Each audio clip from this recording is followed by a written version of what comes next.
Say what is going on, guys. I'm SpawnTrapped bringing you another video, and today we're going to be talking about the truth about Pokemon Go, a game that a lot of you guys love or hate, depending on your opinion there. But it is seen on a base level as a game that brings you outside into the real world to play a game, and to some people that's disgusting. And people are walking around on their phones like this, so hypnotized from the real world. But I'm going to tell you guys, Pokemon Go, or my experience in my community with this game, has been so much different than that. Me and Sydney actually went down to the lake in my town. Now, I don't live in a huge town in Minnesota, but regardless, there were over 100 people at this lake walking around the outside of it, hitting up the Pokestops, trying to catch Pokemon.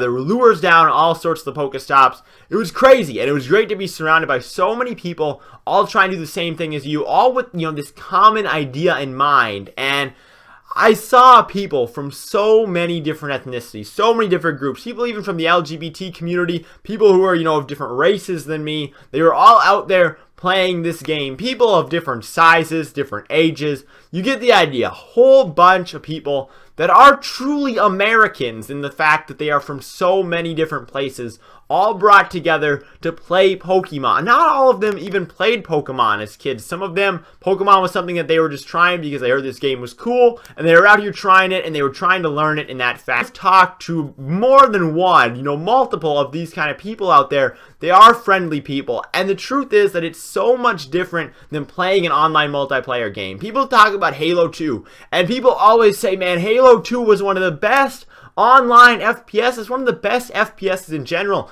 and the reason why it comes down to is it comes down to Xbox Live, man. Xbox Live brought people together through the internet to play Halo 2. People from different walks of life, people from different parts of the world, really, came together on Halo 2 because it was the first real console-based FPS that got a whole bunch of popularity, a whole bunch of people playing it. And you talk about Call of Duty 4, same kind of thing. People talk about playing with their friends, having fun with their friends, playing a video game online. In my childhood, when I was in middle school or a teenager even, that was the kind of thing I did. I have very fond memories of playing games like Black Ops 2, playing games like Modern Warfare 2, online with my friends, and just having a blast with it. But Pokemon Go is so much different because it's not me looking at a screen, sitting in my basement, talking to my friend that might have lived 2 miles away, where I just see their name on the screen and hear their voice through my headset. This is so much different because Pokemon Go doesn't have lobbies and the fact that there are a bunch of names listed online. These lobbies are people that I'm seeing face to face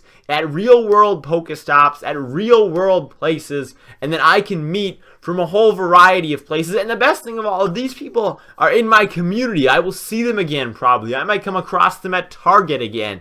I will probably see these people again, and it's not some random gamer tag shoved across the screen. So in the same way that Halo 2 was popular, in the same way that Halo 2 brought people together, this game has brought people together. And I live in Minnesota, where obviously some of you guys have heard on the news in the last week, an officer slain a man who really shouldn't have been in a situation where he should have been brutally attacked at all, and this bad thing happened, and it creates racial division in our community. And then something like Pokemon Go can come out, and it can bring people together, people of different ages even. I see people who are in their 30s or 40s out there playing the game, with kids like me, or kids, younger than me, obviously. And this game has truly brought people together, and it's created, I think, lifestyle changes for people. I see people out exercising who I can look at them, and I really shouldn't judge their build in that fashion. I shouldn't look at them and say, they're heavy because they don't do physical activity, but that's the assumption that a lot of people make. And I'm seeing people out there